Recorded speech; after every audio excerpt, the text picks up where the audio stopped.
बिस्मिल्लाहिर्रहमानिर्रहीम। अभी हम एक्सरसाइज 1.1 का क्वेश्चन नंबर 4 स्टार्ट करेंगे। क्वेश्चन नंबर 4 में हमारे पास find all solution of the following equation.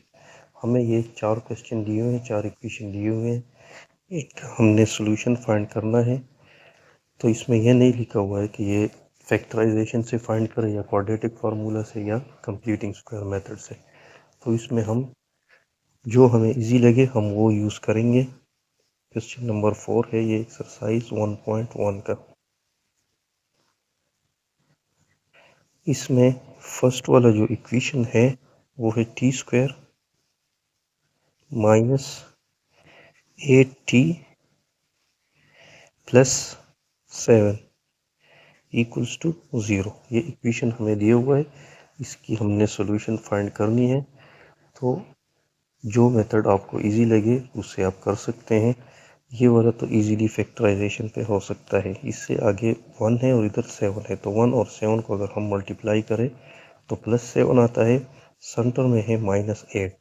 तो अब हमें दो ऐसे नंबर्स चाहिए जिनको हम मल्टीप्लाई करें तो 7 आए, और दोनों को अगर प्लस या माइनस करें तो -8 आए।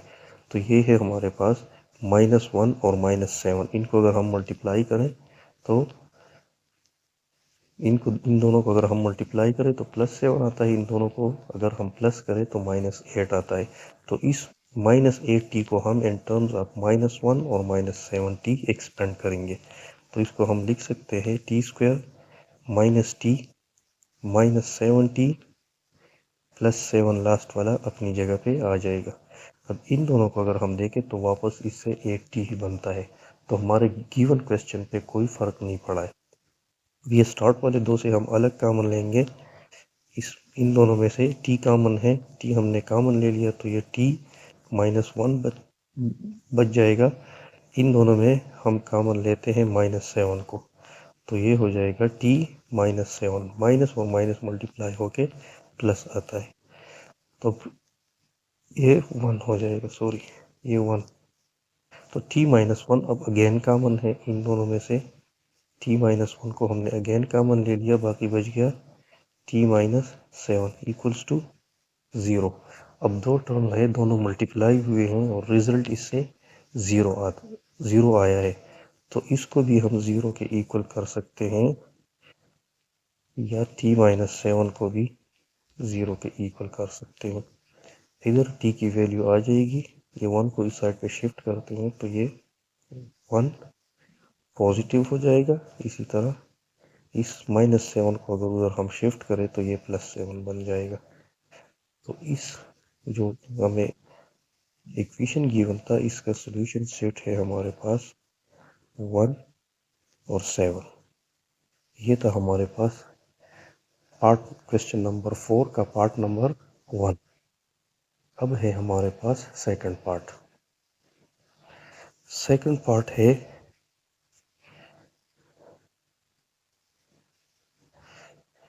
72 plus 6x equals to x square. इसकी अब हमने सॉल्यूशन फाइंड करनी है। तो अगर हम चाहें तो इसको क्वाड्रेटिक फार्मूला से करें, या अगर हम चाहें तो इसको फैक्टराइजेशन से या फिर कंप्लीटिंग स्क्वायर मेथड से। लेकिन सबसे पहले इसको हम अरेंज करेंगे, इसको हम अरेंज करेंगे स्टैंडर्ड फॉर्म में।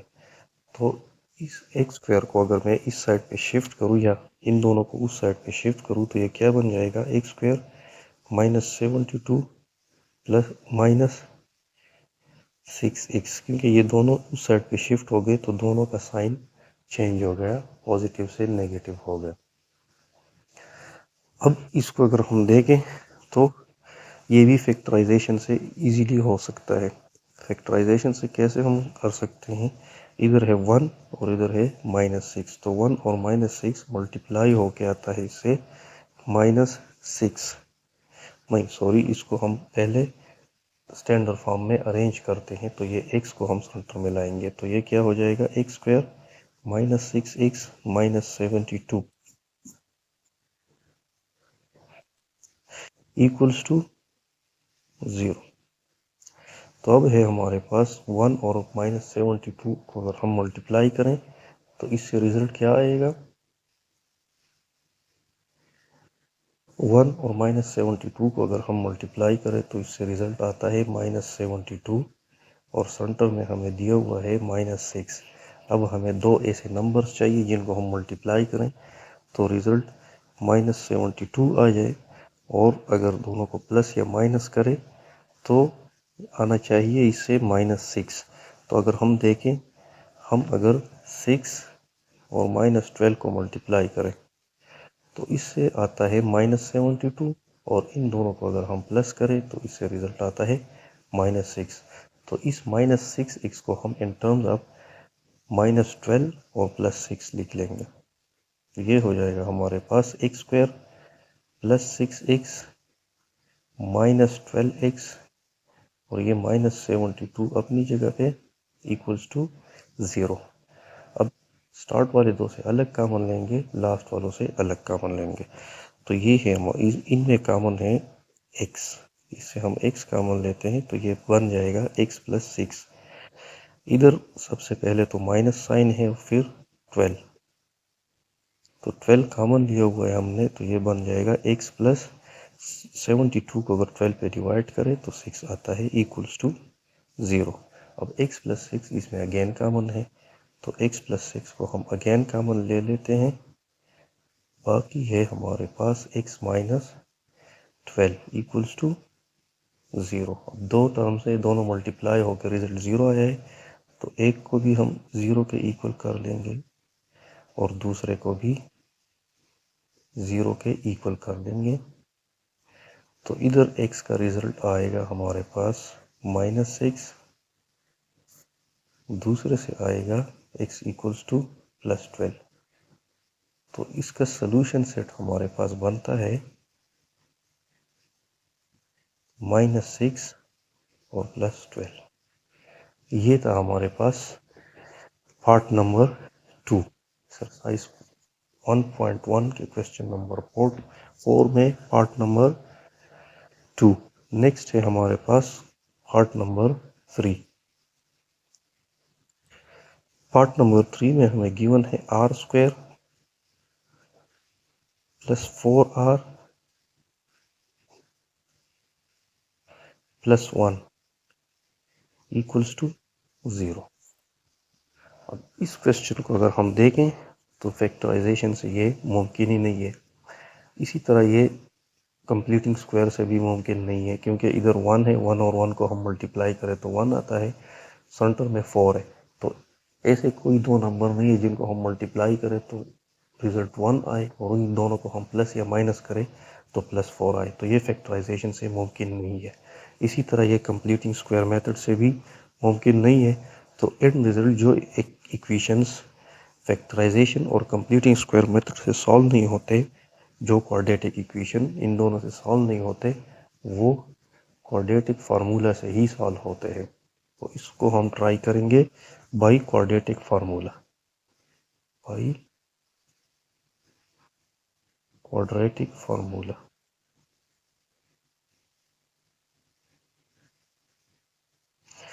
क्वाड्रेटिक फार्मूला क्या है हमारे पास, x equals to -b ± √b² -4ac divided by 2a।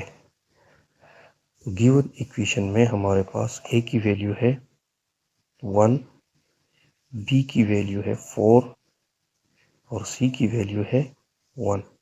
इन्हीं वैल्यूज को हम फार्मूला में पुट कर लेंगे।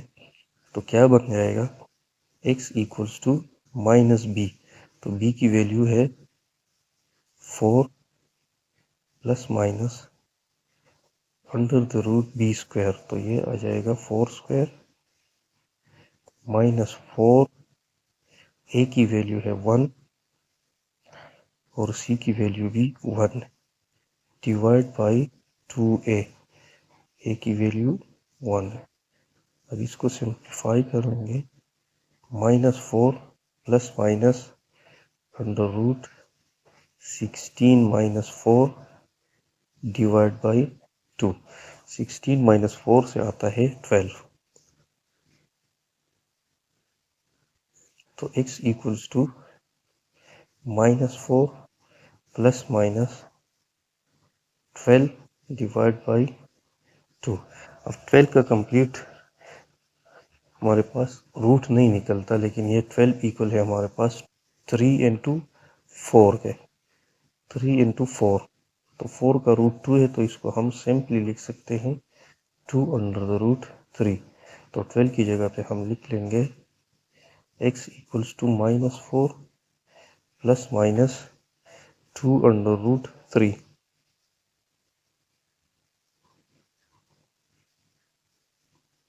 All divide by 2। अब ऊपर जो दो गिवन है इससे हम 2 कामन ले सकते हैं। x इक्वल्स टू, इससे अगर हम 2 कामन ले लें तो ये -2 बन जाएगा प्लस माइनस अंडर रूट 3। यहाँ का जो 2 है वो ऑलरेडी बाहर कामन हम ले चुके हैं, डिवाइड बाई 2। तो ये जो 2 और 2 है ये कैंसिल हो जाएंगे। तो एंड रिजल्ट हमारे पास क्या बच गया, -2 प्लस माइनस अंडर रूट 3। तो इसके दो सोल्यूशन निकलते हैं, एक दफ़ा हम इसको पॉजिटिव ले लेंगे और दूसरी दफ़ा नेगेटिव। तो इसका सोल्यूशन सेट क्या, सोल्यूशन सेट हो जाएगा हमारे पास -2 प्लस अंडर रूट 3 और -2 माइनस अंडर रूट 3। ये इसका हो गया सोल्यूशन सेट। नेक्स्ट है हमारे पास पार्ट नंबर 4। पार्ट नंबर 4 हमें गिवन है x into x plus 10 equals to 10 into -10 minus x। तो सबसे पहले इसको हम क्वाड्रेटिक इक्वेशन के standard form ax² plus bx plus c वाले फॉर्म में लेकर आएंगे। तो उसके लिए हम क्या करेंगे, इस x को इस अंदर वाले सारों से मल्टीप्लाई करेंगे। तो ये हो जाएगा x² plus 10x equals to, same इसी तरह इन दोनों को भी मल्टीप्लाई करेंगे। तो ये -10 और +10 मल्टीप्लाई होकर -100 और -10x ये बन जाएगा। अब इन दोनों को, इन सारों को हम इक्वेशन के एक साइड पे शिफ्ट कर लेते हैं। तो ये क्या हो जाएगा, x² प्लस 10x और इधर जो -10x लगा हुआ है इसको अगर हम इस साइड पे शिफ्ट करें तो ये +10x बन जाएगा। और लास्ट में ये जो -100 है ये +100 बन जाएगा इक्वल्स टू 0। अब ये 4 टर्म्स हैं, तो स्टार्ट वाले जो 2 टर्म्स है इनसे हम अलग कॉमन ले लेंगे और एंड वाले जो 2 है इनसे अलग कॉमन ले लेंगे। इन दोनों में कॉमन है x हमने कॉमन ले लिया, तो ये बन जाएगा x प्लस 10। इसी तरह इन दोनों में कॉमन है 10, तो 10 अगर हम इससे कॉमन ले तो ये x प्लस 10 इक्वल्स टू 0। अब इधर अगर हम देखें तो x प्लस 10 अगेन कॉमन है, तो x प्लस 10 को हम अगेन कॉमन ले लेते हैं, प्लस इधर बचा भी है x प्लस 10 इक्वल्स टू 0। तो अब हम क्या करेंगे, इस x प्लस 10 को b0 के इक्वल कर लेंगे और ये जो लास्ट वाला x प्लस 10 है इसको भी 0 के इक्वल ले लेंगे। तो इधर हमारे पास वैल्यू आती है x इक्वल्स टू -10 और इधर भी वैल्यू आती है x इक्वल्स टू -10। तो दोनों सूरतों में इसकी वैल्यू एक ही आई। तो इसका हम सिंपली लिख सकते हैं कि इसका सोल्यूशन सेट क्या होगा, सोल्यूशन सेट है हमारे पास -10। एक ही दफ़ा लिखेंगे, 2 दफ़ा लिखने की, सेम चीज़ को 2 दफ़ा लिखने की ज़रूरत नहीं है, इसलिए हमने सिर्फ -10 ही लिख लिया। ये था हमारे पास क्वेश्चन नंबर 4 का पार्ट नंबर 4। इसी के साथ हमारा क्वेश्चन नंबर 4 ख़त्म हो गया। नेक्स्ट हम इंशाल्लाह स्टार्ट करेंगे क्वेश्चन नंबर 5 को।